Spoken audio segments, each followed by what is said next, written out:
这可能是最酷的猴子，身穿牛仔衣，戴着头盔骑摩托，时不时还要整上一口烟，猴哥也太潇洒了吧。这时黑帮老大冲了过来，拔枪就射，这究竟是为什么？一切还得从头说起。2年前道格结婚，他们已经在单身派对大闹了一场，而这次轮到眼镜哥艾伦准备和泰国女友结婚，邀请了好兄弟道格、艾伦以及小胖来泰国参加他的婚礼。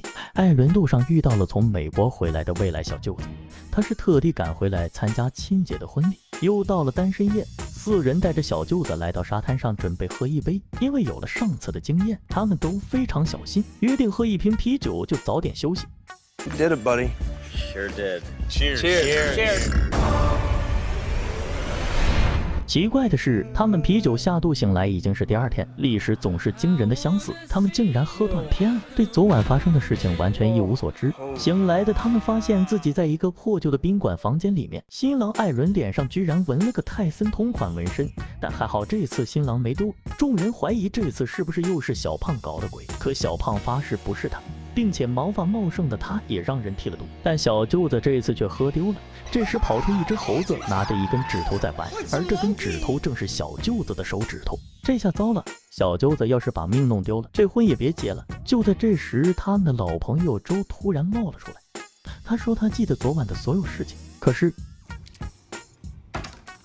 You ready for craziest fucking story of...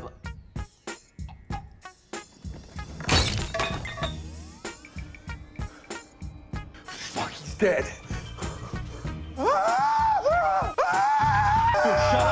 Shut up! 最后他们怕因为劝酒出事被抓，于是把周的尸体藏到了楼顶的一个冰柜里。刚出门，他们就接到派出所的电话，小舅子找到了，来到警察局，警察给他们推出来一个哑巴老爷子，还穿着小舅子的卫衣，口袋里有小舅子的身份证，但这根本不是小舅子嘛，没办法，只能把老爷子带了出来。仔细检查后，他们发现了一张泰国酒吧的小卡片。他们来到酒吧地址，发现整条酒吧街被人闹事着火过。奇怪的是，一条街的人都想打他们，36计走为上策。这时他们发现新郎艾伦的照片被贴在附近的纹身店门口，纹身店老板一见他们就乐了，拿出手机视频给他们看。难道昨晚他们醉酒后策动了一场暴动？小舅子慌乱中把衣服脱给了哑巴老和尚，但是线索到这里就断了。于是他们把哑巴老和尚送回了寺庙，可刚到寺庙，他们就受到一顿棍棒伺候。Hey! Ow! Excuse me. Oh, wait! Stop it! Just calm down! Hold on! It's because we're talking! No! Stop talking! God damn it! No! Stop! Wait, it's me! Stop hitting me! Oh, I get it! Go! Go! 这又是怎么回事？原来寺庙是禁止高声喧哗的，但是他们并没有拿到小舅子的任何线索。明天就是艾伦的婚礼，小舅子被他们弄丢了，这该怎么办？他们准备离开的时候，高僧暗示他们可以冥想试试唤醒记忆，这不就是玄学吗？带着半信半疑的态度，他们开始打坐冥想。菲尔和艾伦都认为是在浪费时间，可小胖居然真的进入状态。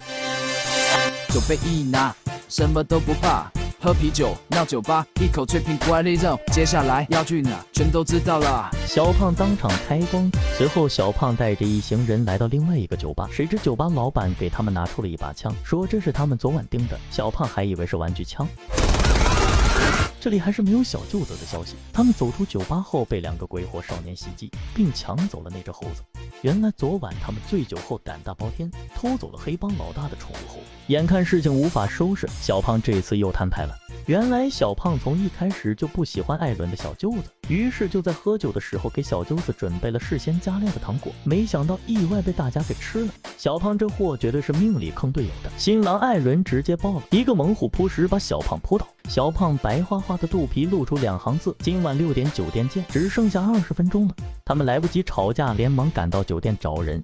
酒店有个地中海和他们碰了头，原来地中海投资了一笔钱给周，可周却消失不见了。因为他们和周认识，于是地中海派人顺手把小舅子绑架了。如果要赎回小舅子，需要明早8点把周带过来，可周已经挂了，已经被他们藏在宾馆冰柜。他们赶紧回到宾馆，准备查找周拿走的那笔钱。宾馆因为停电，顶楼地上都是冰柜化出的水。他们砸开冰柜，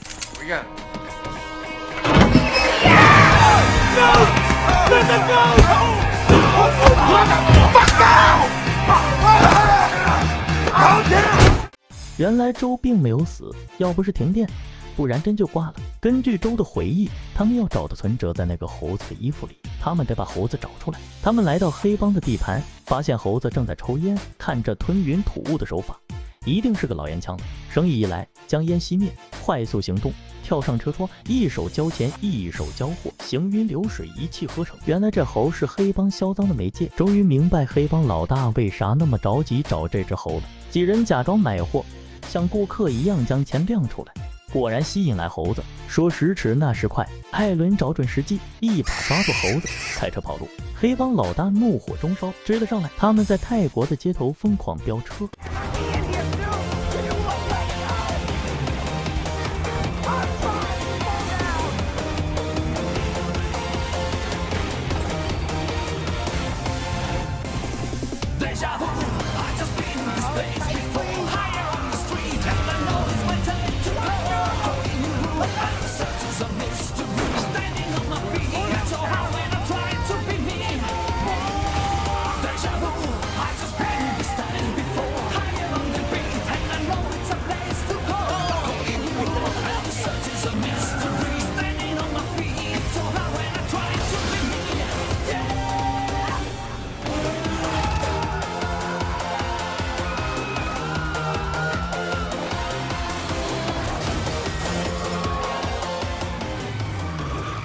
甩开了黑帮后，他们拿到了那张藏在猴子衣服里的支票，把猴子送到宠物医院后，还恭敬地给猴哥递上了一根香烟。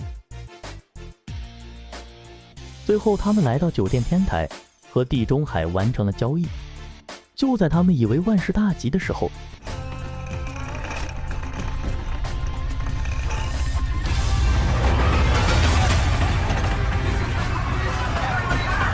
地中海亮出了底牌，原来他是卧底警察，周是一个国际罪犯，他们抓周已经很久了，他们不得不出此下策。可小舅子并没有在他手上，这下他们陷入了绝望。艾伦他不知道该如何面对未婚妻。艾伦发呆地看着眼前因为停电不断融化的冰。就在这时候，他似乎想起了什么，他脑海里突然出现小胖在按宾馆电梯的画面，联想到泰国这里经常停电，他终于知道小舅子在哪了。他带着众人跑回宾馆，撬开电梯后，果然小舅子在里面。原来小舅子手指断了，需要紧急冰敷，而冰柜在宾馆顶楼，他坐电梯的时候突然停电了，被困在了里面。这时婚礼马上就要开始了，他们赶忙开着周留在港口的游艇赶往婚礼现场。游艇直接上了岸，事情最后还算圆满，婚礼如期进行。虽然新郎艾伦脸上多了个纹身，但影响不大。最后还有泰森现场助兴。